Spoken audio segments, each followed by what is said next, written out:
मेरा अभी भी एक ये नज़रिया ये है कि एक स्विंग पूरी हुई है, और मैं ये खैर कभी ना मैं करना चाहता हूँ, ना मैं कभी करने की कोशिश करूँगा कि मैं हर स्विंग पकड़ूँ। मैंने एक व्यू लिया था 22,150 से कि हम लॉन्ग रहेंगे, प्रीवियस डे के लो के साथ उसको ट्रेल करते रहेंगे।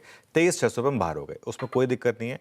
हाँ, इनिशियली एक व्यू ये बन रहा था कि शायद 24,000 तक का मामला बने, वो नहीं बना। 23,800 पे 23,870 तक गए हम। अब 23,870 और 24,000 में फ्रैंकली बोलूँ तो कोई बहुत ज़्यादा फर्क नहीं है, 130 पॉइंट का फर्क है, लेकिन ठीक है, फिर भी वो एक स्विंग पूरी हुई थी 23,870 पर। जब तक अब आप उसको क्रॉस करके उसके ऊपर नहीं ट्रेड करेंगे, सबसे इंपॉर्टेंट ये है इसके ऊपर बंद होना। 23,870 का वो जो लेवल है, जो उस दिन का टॉप था, उसके ऊपर अगर आप एक महीने का चार्ट रख देंगे निफ्टी का, तो वो आपको लेवल दिखाई देगा। 23,870 जो है उसके ऊपर बेसिकली निफ्टी को बंद होना ज़रूरी है, और अगर वो नहीं होगा, हाँ देखिए एक महीने का 23,870, और अब आप 3 महीने का चार्ट रख दीजिए ज़रा स्क्रीन पर, उसमें और इसको एक स्टैंप लगेगी उसमें, 3 महीने का चार्ट प्ले होगा तो देखिए ये उससे पहले जो एक टॉप बना था 24,226 तो दिसंबर में बना था, उसको छोड़ दीजिए आप। फरवरी में वो 23,870 के करीब का ही वो लेवल था, वहाँ से हमने टॉप बना था। तो जब तक वो नहीं होगा, एक डबल टॉप का रिस्क रहेगा। तो अभी हम थोड़ा लाइट रहेंगे। वैसे भी एक और चीज़, 3 दिन का वीकेंड आ रहा है, और उसके बाद आप सीधा न्यू फाइनेंशियल ईयर अप्रैल 2 का वो डी डे, वो भी ग्लोबल बाज़ारों के सामने है।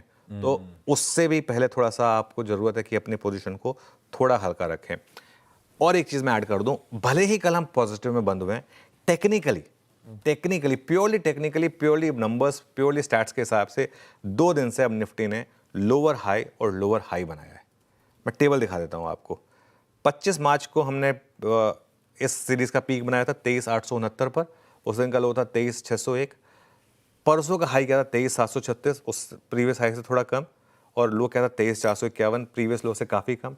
कल भी भले ही वो सुबह लगाओ, टेक्निकली खुलते ही लगाओ, लेकिन कल का लो 23,412, परसों के लो से नीचे सरक रहा है और मामला। कल का हाई 23,646, परसों के हाई के नीचे।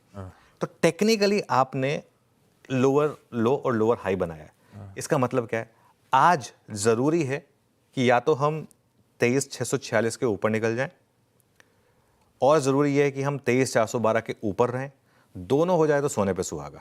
ठीक है, ये इंपॉर्टेंट चीज़ है। इसके लिए 23,412, 23,646, ये 2 इंपॉर्टेंट मार्कर्स हैं आज के लिए। गिफ्ट निफ्टी बता रहा है हम 20-25 पॉइंट नीचे खुलेंगे, तो मतलब वो फिर भी एक रेजिस्टेंस रहेगी उस हिसाब से। तो या तो ये हो जाए तो हमको एक क्लियर हो जाएगा, या फिर आप 2 से 3 दिन ना सेलेक्ट स्टॉक्स पर फोकस रखें, इंडिविजुअल स्टॉक्स, और उसमें कहाँ फोकस रखें? जहाँ मोमेंटम है, अच्छे स्टॉक्स, मोमेंटम वाले, ये नहीं खराब, अच्छे मोमेंटम वाले स्टॉक्स जहाँ पे रोल ओवर स्ट्रांग हुए, उन पर आप फोकस करें। तो ये मेरे ख्याल से अभी के लिए अगले 3-4 दिन की अप्रोच रहेगी। ओके।